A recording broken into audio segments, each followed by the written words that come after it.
Students, myself Rajesh Setti, I'm a teacher of Nichols Higher Secondary School, General Maths teacher. Today we are going to discuss about a chapter from class 9, General Mathematics chapter 5, Euclid's Geometry. Before that, I want to say you that there are some definitions like geometry.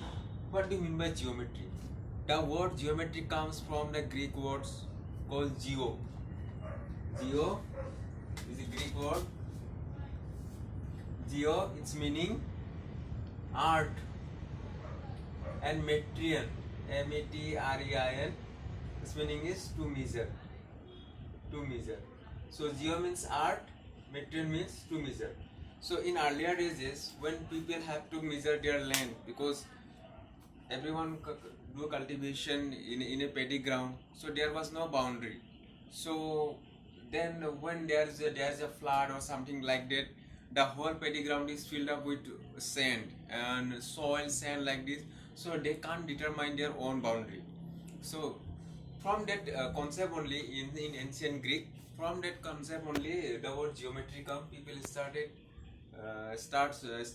to measure their land by using length and breadth, all this.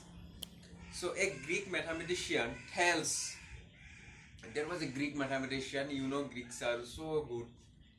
A Greek mathematician Thales is credited with giving the first known proof.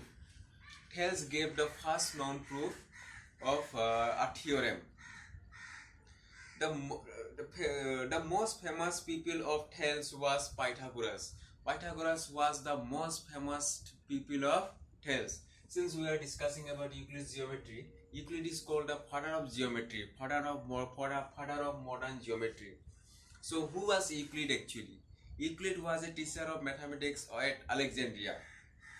In Alexandria, Euclid was a teacher of mathematics.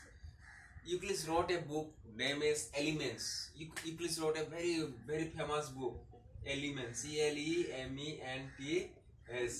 Elements. In this book, he included all the definitions and axioms, postulates. All had been included in this book. He divided the book into 13 chapters. Euclid divided the book into 13 chapters. What is the name of the book? Elements. He divided the book into 13 chapters. Postcode. Okay. Then come to Euclid's definition. Euclid has some definition. First definition is point. Point. A point is that which has no part. Euclid says a point has no part. If I draw a point here, have you seen this point? It has neither length nor breadth. So a point has no part. Then a line is a breadthless length. When I draw a line, suppose this is a line. So when you measure the line, we only measure its length. We never measure its breadth.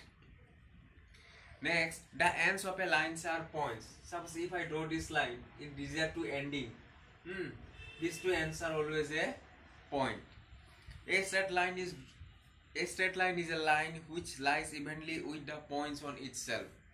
If in a line there are infinite number of points, all points are lying here evenly to form a line. All points are looking like this, they form a line. A surface is that which has length and breadth only. If you see, this board is a surface, so it has what? It has length and breadth only. The edges of a surface are lines. This is a surface and this is the edge. This is nothing but a line. Similarly, this is also nothing but a line. So the edges of a surface are lines. Number 7. A plane surface is a surface which has evenly with the straight lines on itself. In a plane, we can draw infinite number of lines. All lines are togetherly form a plane.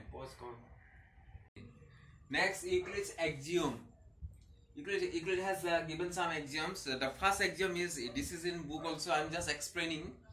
Things which are equal to the same things are equal to one another. Suppose the first example is what? Things which are equal to the same thing. Suppose x is equal to y, Z is also equal to Y. So Euclid says that X is always equal to Z. If equals are added to equals, the wholes are equal. Suppose X equal to Y, I have added 4 both sides. X plus 4 equal to Y plus 4. So I have added 4 on both sides, then also they will remain same. If যদি equal লগত equal plus koro, total is always same. Postulate number 3, if equals are subtracted from equals, the remainders are equal. X equal to Y, if I subtract 4 from both X and Y, X minus 4 is always equal to Y minus 4. Things which coincide with one another are equal to one another. If I draw a line here, I draw another line, they coincide. Ek ka upar next. So they are always equal. The whole is greater than part. This is universal truth because we always know that whole is greater than part. Suppose I have taken, this is a ball. I have divided into 4 parts. If you take this part, this smaller part, this is always less than the whole. So whole is always greater than part. Things which are double of the same things are equal to one another. Suppose X equal to twice Y, Z is also equal to twice Y, then always X equal to Z. Things which are half of the same things are equal to one another. Suppose X equal to Y by 2, Z equal to Y by 2, then also X equal to Z. These are the axioms given by Euclid, not me. So you have to learn all these axioms are written on book. In the next class we will discuss Euclid's postulate. Thank you.